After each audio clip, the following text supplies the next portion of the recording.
Welcome to the Canadian Small Business Conference. We are having a conversation today centering around the benefits of diversity in the workplace for small and medium-sized businesses. My name is Christelle Francois, and I'm the president of the Canadian Black Chamber of Commerce, and I will be your moderator today with this incredible panel that we have.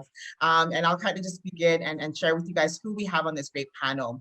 To begin, we have Dr. Trevin Stratton. He is the Chief Economist and Senior Vice President of Policy at the Canadian Chamber of Commerce.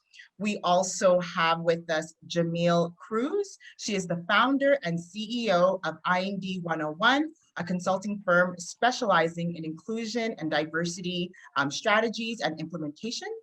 We also have with us Danish Youssef. He is the founder and CEO of Zensurance. It's a basic Canadian technology company that specializes in property and casualty insurance.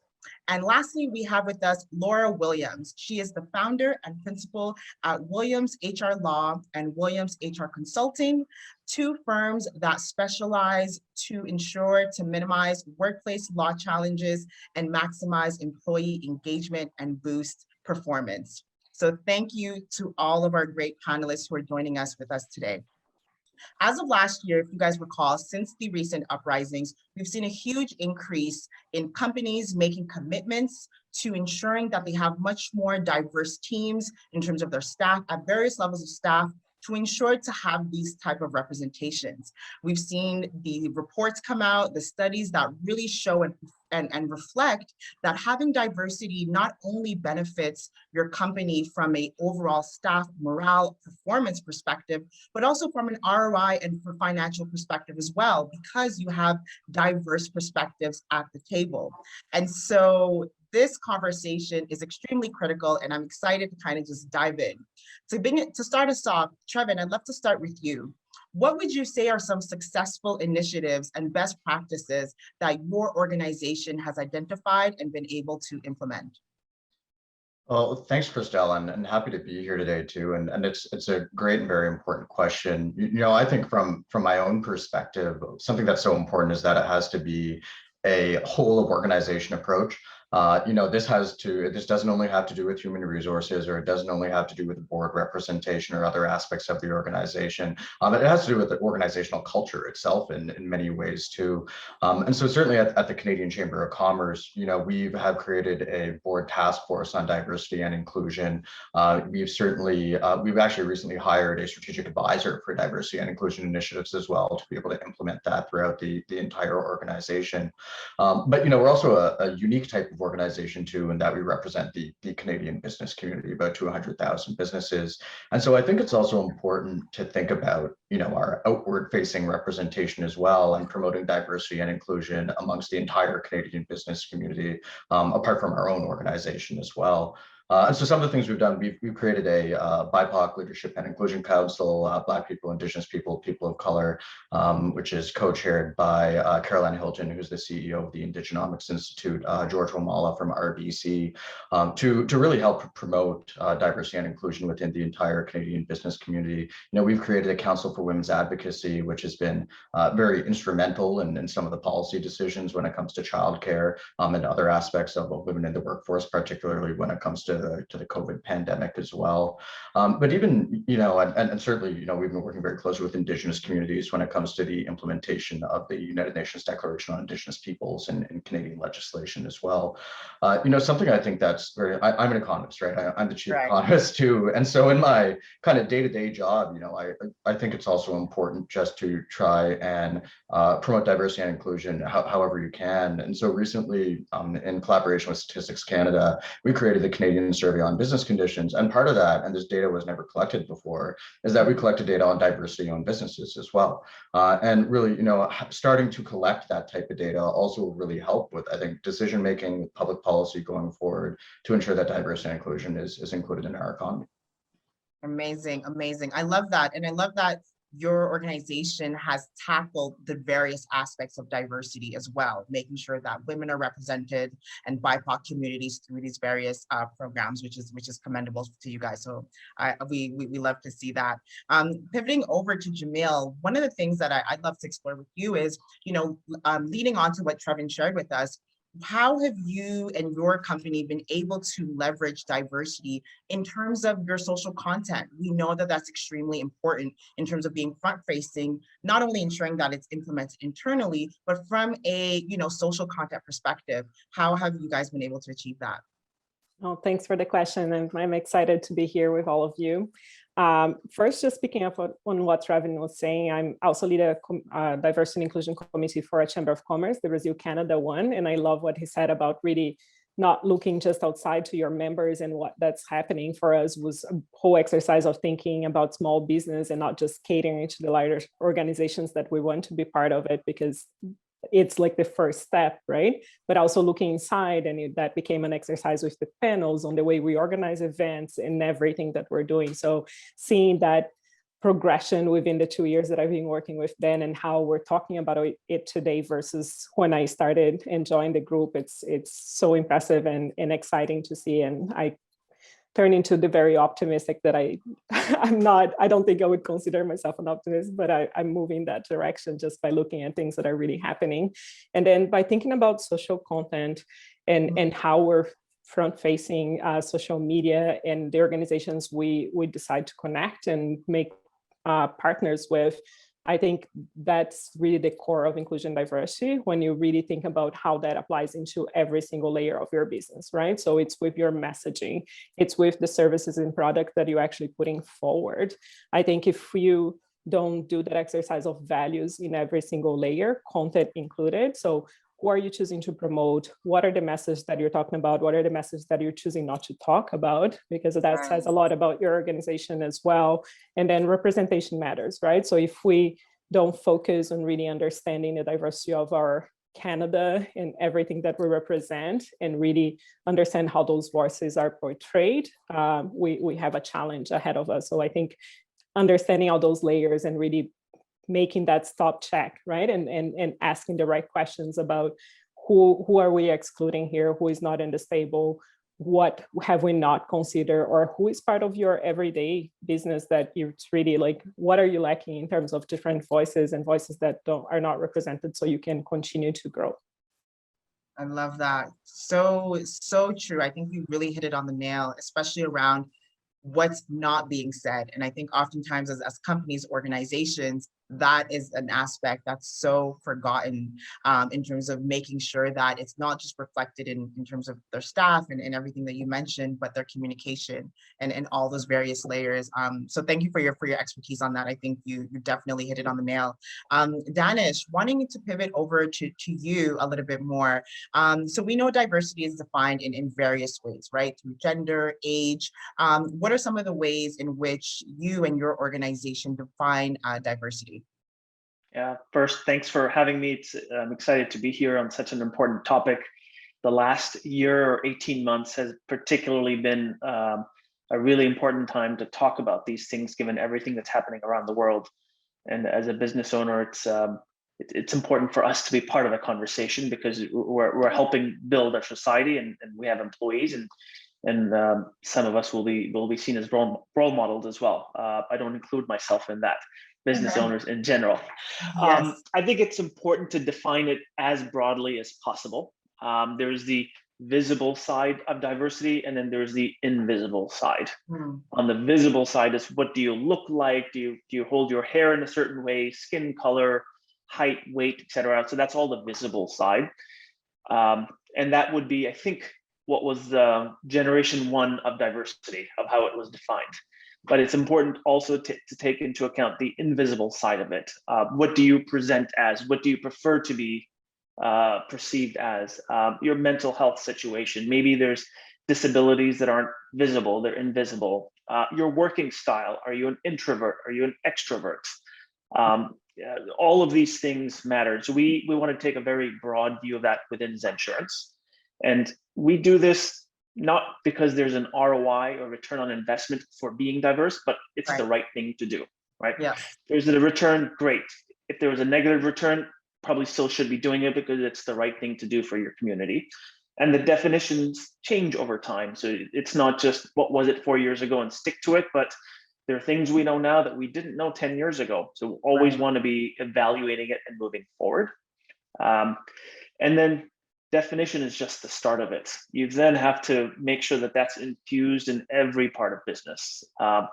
For example, we track our diversity statistics within Zensurance. We don't have hard quotas that we want X% this and Y% that, but we want to make sure that we are open and inclusive in every step of the recruiting process, from how we write our job descriptions to where we post them, because there's different communities look at different posts or different sites, post them everywhere, to make sure that people within our team that are doing the recruiting process are trained in diversity, that the panel of interviewers are themselves diverse, that our compensation package accounts for people that have different needs. And that's, I'm just talking recruiting here. And there's so many different parts of the business that you have to take this whole definition and evolve your entire company to make sure you're doing the right thing. Absolutely. Absolutely. Thank you for that. Very comprehensive approach as well. And, you know, really kudos to you, especially in the tech startup space, for you and your company to implement these types of strategies from the hiring phase in terms of your staff as well. I think that's so critical for, you know, our listeners who are entrepreneurs themselves as well, making sure that from the inception, in terms of the hiring practices and policies that are in place, that really reflect a inclusive approach to ensure that you're really capturing, you know, a wide range. And for you being in the tech startup phase, I'm sure having that broad view of perspectives helps your company as well, because you can tap into different markets that you may not know yourself directly. So really kudos to you on that. One of the things I wanted to discuss as well, I mean, most of you are all entrepreneurs, you know, building these successful companies. Laura, you run 2 businesses, you know, in law and in diversity and in HR practices. So what would you recommend? So because, you know, since, as we were discussing, since last year, we've heard a lot of stories of employees who may want to bring up suggestions, recommendations to upper management, or finding the best ways to be able to provide their recommendations. How important is communication in terms of with all employees when building a case for developing a formal workplace diversity and inclusion program? Well, thank you so much, Christelle, first of all, for the question, to Canadian SME for having me as my very esteemed. This is the benefit of going last. I really feel like I'm in high company in terms of the caliber of content and discussion. And I'm honored to be part of the conversation, because this is such a critical conversation that we have to keep moving and we have to keep having to evolve. Communication is crucial. It's not a nice to have. It's not, you know, let's just in a very ad hoc way from the employer's perspective, from the organization's perspective of disseminating or cascading messages. Communication is really important, and it's interesting in how we've embraced the workplace as a place where there can be some healing first and foremost, because particularly after George Floyd's murder in back late May 25th, organizations have, a lot of organizations, and we've been under the hoods of hundreds, I kid you not, and dealing with a lot of escalations in the workplace because people are raw, they're activated, they're triggered, they want to be heard, traumatized and re-traumatized. And we're also traumatized as much as sometimes we may not acknowledge it, but just by the pain that we're seeing around us. But the one thing I think is really, I'm coming back to communication. The one thing that's really important about the time is that we're getting an opportunity, and it's such a key opportunity that we can't miss. Right. Understand each other's pain. So to communication, there is communication in listening, in ensuring that from an organization, from a leadership perspective, that you're vulnerable, that you allow for safe spaces, that you don't take people, even when they're escalated, activated, maybe acting out in a hostile way, that you recognize the trauma. Like things that, like empathy, compassion, we're really in a position now where through our communications, and not unilateral communications, we can really elevate one another. Now, when it comes to actually implementing or creating a policy strategy around, I scramble at EDI. I know there are all different ways. As long as you don't say DIE, we're fine. But in terms of anything EDI, it's really important for buy-in and for employees to understand the intention of the organization, because this is all about intention. That's going to solve the world's problems overnight, because this is also very incremental work, because healing does take time, and to do it right, you need to really get real with some things that are hard. Yeah. Right? Hard things are hard, but it's hard. So, making sure that the intention is clear in the communications around the strategies or the organization's intentions. I mean, I'll tell you the last thing why well, it's not the last thing, but the last thing I'll share in the time that we have, why communication is critical, is because I've been saying in media, in different talks, whoever will hear me, that, we truly are on the eve. We're seeing it happening now, but we're right on the edge of a major resignation boom. Why? Because we're all navel gazing right now. We're looking for meaning, a sense of connection, a sense of significance in everything, and work is such a key part of that. So it really behooves us. I mean, my panelists refer to culture, and you listen to the things that they're doing to really do some root cause work, the work that's sustainable. So it's really important for organizations to ensure that the intention is clear, and that to ensure that the employees understand what the employer is thinking in terms of things related to where the workplace is going, but also EDI, because employees really are going to be attracted to organizations that are really genuinely trying to move the needle in this area. 100%, 100%. Thank you for that. I think that's so true, not only through the conversations that I've had with other, executive professionals who are looking for purpose, looking for meaning. And there are companies who, like you mentioned, if they miss the mark, will really be left behind, right? This is a huge turning point. Huge. Yeah, absolutely. It will be a major missed opportunity for a lot of organizations. Absolutely. I fully agree with you on that. I think it's critical, and even through my own personal experience, I know with some of the things that took place last year, collaborating with companies who were silenced, and that being viewed as complacency, I walked away, right? I completely walked away from that, because it's that your values are just so much more important. And I think a lot of employees are looking for that in terms of their purpose in the work that they do. Yeah, and I know my time has come, but no. I say so resonates with me. I will not participate in a shell game. Right.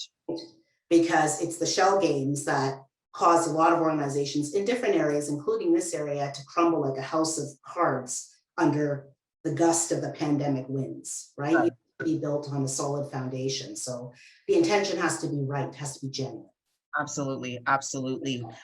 Great. I'd like to open up the floor and kind of ask this question to all of you. Leading off of what Laura has kind of shared with us in terms of the intention and the approach, what are some of the best practices in terms of how leaders should be responding to employee feedback in terms of how this is really impacting them? What are some of the ways that you guys would recommend to our listeners who may be leaders themselves? How should they cope and deal with employee feedback when it comes to diversity initiatives and how it impacts them. Jamil, I'll start with you.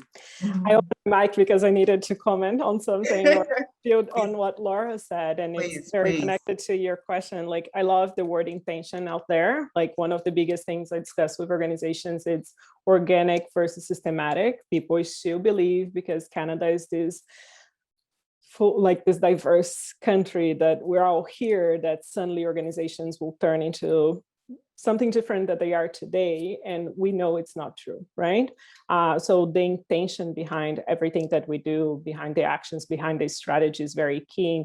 And other big thing that you said is like how much people are ready to share about their experiences and share about what they expect to see of a truly inclusive workplace. So I always find quite funny that when leaders call and say, we need to host this event, or we want you to talk to our employees, the concern is always, what if anyone is going to like open their mic or be able to share? I was like, don't worry.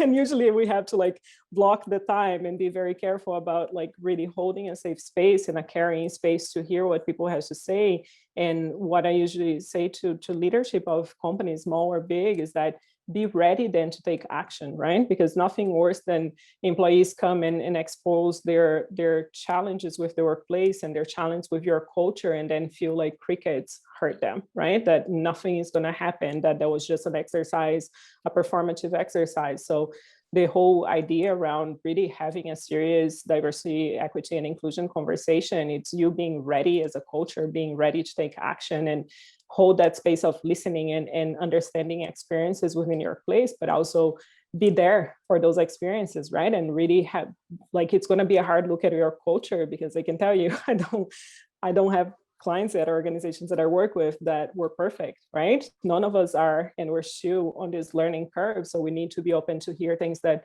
we might have thought that were better than what they actually are, and then take action to make it better. So yeah. Thanks for sharing the word intentional there, Laura, because that just triggers so many thoughts in my head. Yeah, floor is open. Thank you for that, Jamil. Absolutely. I'll go next, and I think I mean I agree with everything that everyone has said. I think that's something that's very important for leaders within organizations to consider, is that diversity is good for business at the end of the day. And I mean, you kind of touched on that, Christelle, in terms of having diversity of thought, having diversity of experiences, having different perspectives helps with your decision making. It helps you address potential issues that you're not seeing in your strategy. It helps you access new markets or potentially new customers. It certainly helps you, as Jamil was mentioning, retain and attract talent as well within your own organization. And so, that's very important for a lot of business leaders that are watching this to keep in mind too, is that when it comes to your own business decisions, that can be helped, and it can actually help your business grow by taking into account diverse perspectives and taking into account diversity. Absolutely. Absolutely. Thank you for that. It's such a benefit to companies and to entrepreneurs. I can't say it enough how critical that is. Thank you for that. Yeah, Laura, go for it. I'll pick up on one thing that Laura had said around communication. Listening is a form of communication. So I'd say make sure you're listening properly and you're listening in an inclusive way. It's tempting to hear from those people that are the most vocal, but there might be employees that have challenges, but their form of communication is not one of coming out and saying it. You have to get it from them. So you want to make sure you're getting feedback from everybody. We have a diversity and inclusion committee, volunteer set of employees. They're given a budget, they're given time to go gather feedback from all of the employees. They then put forward recommendations for us as a management team of what we should be doing. We of course put our judgment on it, and we may expand it, we may change it. But then what Jamil is saying is just making sure we hold ourselves accountable for delivering on those things. So every quarter we have a company town hall where we list all of the recommendations that we've got and what we as a management team have done against each one of those. We may not be able to move as fast as we want to, but it's important that we're communicating our intent is to move on all of them. We're trying our best. Things change. There's a lot of competing priorities, but we're not hiding anything. We're putting it out there and telling everybody we want to get better. especially in this world where most people can, or I shouldn't say most people, there are classes of workers that can work remotely, and they can work for any company in the world. It doesn't apply to everybody, but people want meaning, they want purpose from their company, and if their company doesn't provide it, they can very easily, if they're in that class of worker, switch to another company, and the company may pay less, but there's more meaning for their work, and so you'll lose employees that way. So to the point Trevin was saying, it's better for you as a company, although I personally don't think you should be doing this just because you make more money as a company. You should be doing it because it's the right thing to do. But yes, there are benefits of it, and you have to keep that in mind. Sure, for And sure. if I may jump in, and don't do anything if you're not doing it for the right reasons. You know, this conversation has really, you know, I wear many hats, and this conversation has conjured the lawyer side of me. So I apologize in advance. So it's probably the least pleasant of my alter egos because she's cynical. So the truth is, yes, diversity is good for business. This we all know. Intellectually, everybody can probably get their minds around that. There's enough data out there to support it. At this stage, we know it. But we also know we should treat people with kindness and without hate, and we don't do it. Okay, so the reality is when it comes to the communications, back to that, and just picking up on some of the comments, is organizations also, and this is why the lawyer is up, is because they have to make sure that they do these things in a very structured way, because they trigger a lot of risk and liability when let's just have a conversation or let's do these things without being strategic and being mindful of the risk and being also very conscious and aware of the climate we're in. I say this all the time because this is what I see. You know, if from a workplace investigator perspective or for when we're doing organizational reviews, people are very triggered and activated.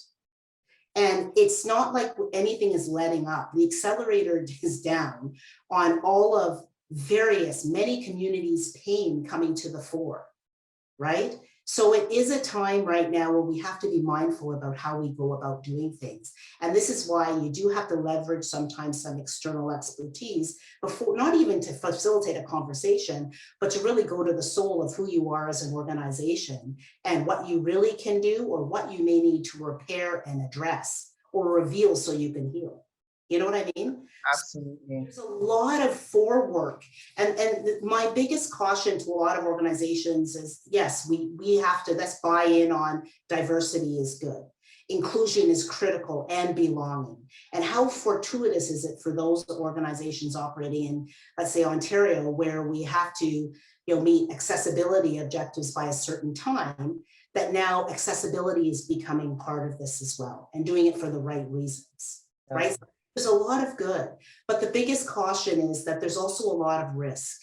There's the hard risk and there's the soft risk. And organizations, they really have to do a lot of deep foundational work to get to the soul of why they want to do it and how that will inform the how. Absolutely, absolutely. And I think that's a great aspect, because sometimes what we see is some of these larger companies being hesitant to even possibly having the conversation out of fear, out of, will this go public? And in that fear, not taking any type of action, which ends up being, even worse, which is why, sourcing out the right company and firm to help them in that capacity is so critical. Yeah, or doing too much. As my daughter always says to me, Mom, you do the most, which I learned a compliment. Okay, so really, or because one of my hats is I'm also parachuted in to conduct interventions. Right. Boards, in organizations, to get people to understand risk and behaviors and stuff like that. And oftentimes the leaders, just out of, maybe it's kind of for the right intention, but they don't have the humility to understand that this is really deep and serious work, or maybe the understanding, and you need help. Right? Yeah. You need help to understand yourself and your own intentions and biases, etc. Right. Absolutely. Well said. Well said. Man, this has been such a fruitful conversation.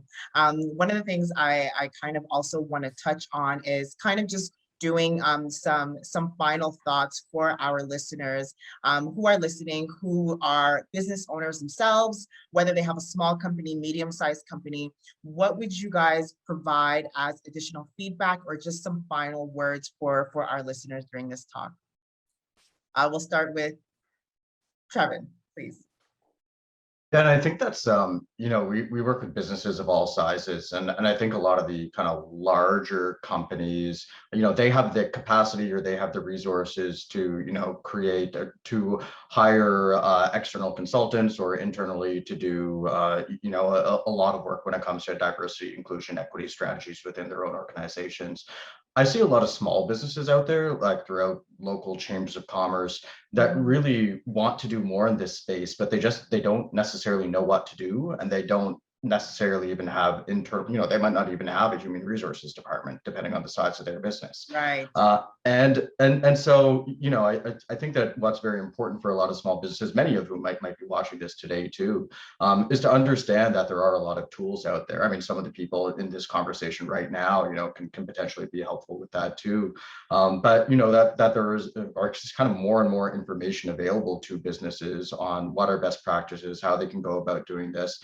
And most of the businesses in Canada are small businesses at the end of the day, a vast majority, and comprise a huge portion of our workforce. And really, being able to promote diversity and inclusion in the economy amongst those sizes of business is, I think, really the next step for diversity and inclusion in our economy and our society. Well said. Well said. Thank you for that. Absolutely. After you, Jamil. I would say when I get those questions around best practice and what small business owners can do, I usually go back to us as customers and essentially the power of buying, the power of like suppliers, right? We talk to big business about them reviewing their supplier diversity programs, but for a small business, that's part of the exercise too, right? Who are you buying from? Where are you getting your services from?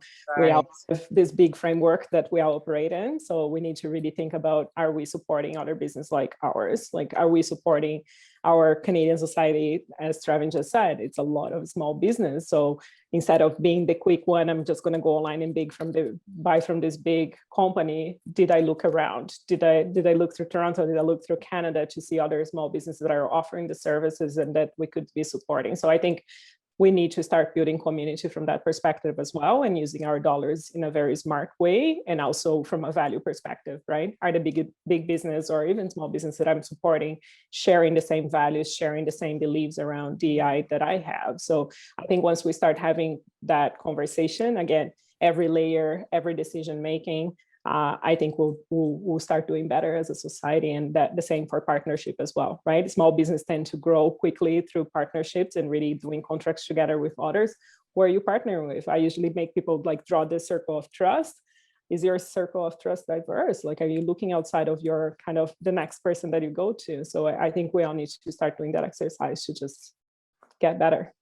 Absolutely. Absolutely. Well said. I fully agree with that in terms of really encouraging, business owners to do business with each other across Canada to help not only stimulate our economy, but really help our companies grow. It's in our interest for us to do business with each other. And I fully agree with you, Jamil, on that front.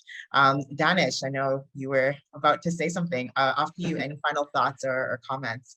Sure. As a business owner, I think first step should be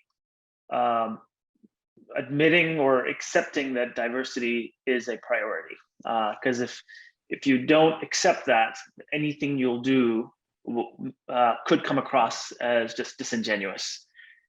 So first, set it as a priority, make sure you accept that it's a priority, and then make your plan. You don't have to be an expert. There's lots of resources available, lots of help available. We're in the insurance industry, our association helps brokers think about this topic and across many different topics. So if you're either your chamber of commerce, your association, if you're associated to a college, reach out to help.